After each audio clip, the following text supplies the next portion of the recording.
الحمدللہ رب العالمین، تمام تعریف اللہ رب العالمین کے لیے جو عرش عظیم کا مالک ہے اور سارے جہانوں کا بادشاہ ہے۔ میرے معزز نوجوانوں، السلام علیکم ورحمۃ اللہ تعالی وبرکاتہ۔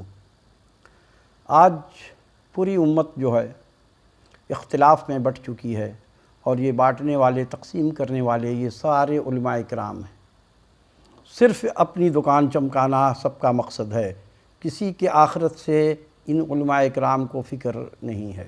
اگر یہ فکر ہوتی تو آپ یقین جانیے کہ یہ لوگ سب مجاہد بن کے آج کھڑے ہوتے اور پاکستان میں اسلام کا بول بالا ہوتا، اسلام کا قانون ہوتا۔ لیکن یہاں حکمران بھی کیا کریں، کون سا اسلام لائیں؟ یہاں تو کئی قسم کا اسلام انہوں نے بنا رکھا ہے۔ نبی صلی اللہ علیہ وسلم کا جو اسلام ہے، جو آپ صلی اللہ علیہ وسلم نے امت کو پہنچایا ہے، انہوں نے تو اس کو تقسیم کر لیا، الگ الگ حصے میں بانٹ لیا ہے۔ کوئی کہتا ہے کہ میرا اسلام لانا پڑے گا۔ بھائی اگر پاکستان تو ایک ہے، حکمران ہمارے ایک ہیں، اگر وہ اسلام کا قانون نافذ کرنا چاہیں، دیوبندی کہے گا کہ میرا قانون لاؤ، بریلوی کہے گا کہ میرے مطابق اسلام لاؤ، یعنی میرے سوچ کے مطابق قانون نافذ کیا جائے، اور اہل حدیث حضرات اپنا لے آئیں گے قانون، شیعہ اپنا لے آئیں گے۔ تو بھائی کون سا قانون آپ لوگ چاہتے ہیں؟ تو اس وجہ سے، ان کی یہ لڑائی کی وجہ سے آج پاکستان میں اسلام کا قانون نافذ نہیں ہو سکا اور نہ کبھی ہوگا۔ صرف یہ مساجد کے اندر میں جمعہ کے دن گلا پھاڑ پھاڑ کر کے دعائیں کرتے ہیں کہ یا اللہ ہمارے حکمرانوں کو سمجھ عطا فرما، یہ نہیں کہتے اللہ ہمیں بھی سمجھ عطا فرما۔ حکمران بے بس ہیں۔ آج غریبوں کے ساتھ جو ظلم ہو رہا ہے، بربریت ہو رہی ہے، اس کے ذمہ دار کون لوگ ہیں؟ یہ علماء کرام ہیں، ان کا کردار ہے، ان کے پاس ایک پاور ہے، لیکن یہ پاور اپنے مقصد کے لیے استعمال کرتے ہیں، فرقہ واریت کے لیے استعمال کرتے ہیں، لیکن انصاف کے لیے، اللہ کے دین کو، اللہ کا قانون کو نافذ کرنے کے لیے انہوں نے کبھی آواز نہیں اٹھایا۔ اور یہ پاکستان کی بدنصیبی ہے کہ یہاں وڈیرا شاہی کا قانون چل رہا ہے۔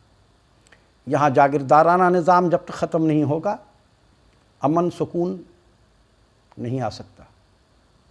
یہ جاگیرداروں نے قبضہ کیا ہوا ہے پورے پاکستان کے اندر، اور آج دیکھ لیجئے یہ غریبوں کے ساتھ جو بربریت ہو رہی ہے، لوگوں کو لوٹا جاتا ہے پلاٹ کے نام پہ۔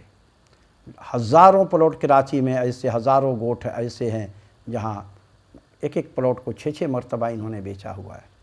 اور جتنے بھی پولیس افسران ہیں، اوپر سے لے کے نیچے تک، سب اس کے ساتھ ہوتے ہیں، اس کو طاقت ملی ہوئی ہے، اس میں سیاستدان بھی شامل ہیں۔ اب دیکھیے اللہ ڈینو گوٹھ سرجانی ٹاؤن کے علاقے میں ہے، اور اس کا تھانہ منگو پیر ہے، اور گلشن گہرام کا تھانہ سرجانی ٹاؤن ہے۔ ان دونوں گوٹھوں میں ڈبلنگ شروع ہو گئی۔ جتنے لوگوں نے 2007 میں پلاٹ خریدا تھا، سب کو ان ظالموں نے بے دخل کر دیا اور دوبارہ بیچنا شروع کر دیا۔ اور افسوس کی بات ہے کہ لینے والے بھی مسلمان ہیں، یہ نہیں دیکھتے کہ دوسرے کا مال یہ بیچ رہا، چوری کا مال لینے والا بھی چور، برابر کا مجرم، برابر کا گنہگار، خرید لیتے ہیں۔ اگر لوگ خریدنا چھوڑ دیں تو وہ قبضہ کر کے دوبارہ بیچنا چھوڑ دیں۔ لیکن لوگوں کو اپنے مقصد کی پڑی ہوئی ہے، اپنی ضرورت پوری کرنی ہے۔ تو میں اس کا مقدمہ لڑ رہا ہوں۔ میں نے علماء کرام کو بھی بتایا کہ آپ لوگ کیوں نہیں اس پر بات کرتے؟ یہ جو غریبوں کے ساتھ ان کی پوری زندگی تباہ ہو جاتی ہے، کیونکہ ایک غریب آدمی پوری زندگی میں یہی ایک پیسہ کما کر کے جمع کر لیتا ہے، 2-4 لاکھ روپیہ، اور سوچتا ہے کہ کوئی مکان بنا لیں گے، چھوٹا موٹا جھوپڑا، اور اس میں زندگی گزار لیں گے بڑھاپے میں۔ یہ بڑھاپے کا سہارا یہ ظالم لوگوں نے چھین لیا ہے، یہ ملعون ہے، یہ منافق ہے۔ ان کے اندر 4 منافق کی علامات موجود ہیں، لیکن ان کو منافق ڈکلیئر کوئی بھی نہیں کرے گا۔ یہ سارے ڈرپھوک مولوی ہیں، یہ اللہ سے نہیں ڈرتے، یہ دنیا سے ڈرتے ہیں، ان کو اپنی موت کا خوف ہے۔ اور جبکہ دوسروں کو کہتے ہیں اللہ پر توکل کرو۔ اذا جاء اجلهم لا يستأخرون ساعة ولا يستقدمون۔ اللہ نے قرآن میں کیا اعلان کیا کہ تمہارے موت کا وقت ایک دم میں نے فٹ کر دیا ہے، نہ 1 سیکنڈ آگے ہوگا، نہ 1 سیکنڈ دیر سے تمہیں موت آئے گی۔ پھر جب یقین ہو تو پھر بندہ کیوں ڈرے؟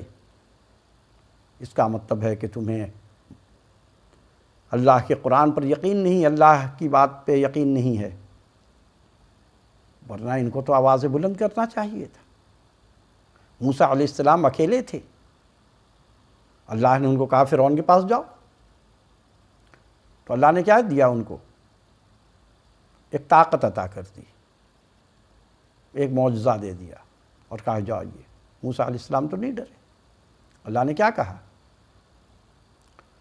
وَمَا تِلْكَ بِيَمِينِكَ يَا مُوسَىٰ، موسیٰ تمہارے ہاتھ میں کیا ہے؟ اللہ کو تو پتا تھا، لیکن پھر بھی اللہ سوال کر رہا ہے، کیونکہ بات کا آغاز ایسے ہی ہوتا ہے۔ اللہ تو جانتا تھا کہ ان کے ہاتھ میں ایک لکڑی ہے، لاٹھی ہے، چھڑی ہے، لیکن اللہ نے ایک سوال کیا۔ تو موسیٰ علیہ السلام نے جواب میں کہا قَالَ هِيَ عَصَایَ، لاٹھی ہے، هِيَ حَیَّةٌ تَسْعَىٰ، وہ سانپ بن گیا۔ تو میرے معزز نوجوانوں، آپ لوگوں سے گزارش ہے کہ اس ویڈیو کو شیئر کیجئے اور یہ غریبوں کو انصاف دلانے کے لیے تعاون کیجئے، اور میری گزارش ہے ہمارے وکیل حضرات سے جو لائر ہیں وہ ان غریبوں کو انصاف دلانے کے لیے میدان میں آئیں اور اللہ کے رضا کے لیے مقدمہ لڑ کر کے ان غریبوں کو انصاف دلائیے، تاکہ اللہ آپ سے راضی ہو جائے، اور یہ آپ کے لیے جنت کمانے کا ایک بہت اچھا راستہ اللہ پاک کی طرف سے ہی ہے، سمجھ لیجئے۔ تو اس کو میں دیکھنا چاہتا ہوں کہ کون اللہ کا نیک بندہ ہے جو ان غریب لوگوں کو انصاف دلانے میں تعاون کرتا ہے۔ آمین۔ وما علینا الا البلاغ۔